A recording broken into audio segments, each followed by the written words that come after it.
әкімдерге керегі 2 жылғы нәтиже. Өйткені себебі 2 жыл қызмет атқарып, мынаны істеп кет, мынаны салып кет. Ағаны 30 жылдықты ойлайтын әкім бізде жоқ. Шын мәнінде егер біздің 30 жылдықты ойлайтын әкімдер болса, бізге дамуымызда басқадай болар. Мен Алматы мысалында айтайын, жаңағы сен Сайын көшесін ұзарту керек пе?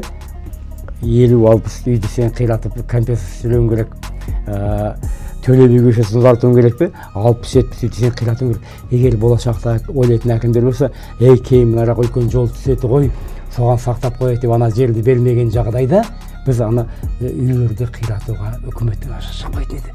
Қаланың бүйі шықпайтын еді. Міне болашақта ойламау, қазіргіні осы сәтте ойлайтын үлкен мысал, біз соған ақша төлеп жатырмыз. Егер болашақ ойласа, мынау қала үлкейеді ғой, Абай көшесі созылады ғой. Демек ана Абай көшесінің қаланың шегіндегі жаңағы екі жақ жаңағы ара қашықтығын соғалып сақтап, соған үй салдырмасақ, күндердің күнінде ана көше түсетін еді ғой.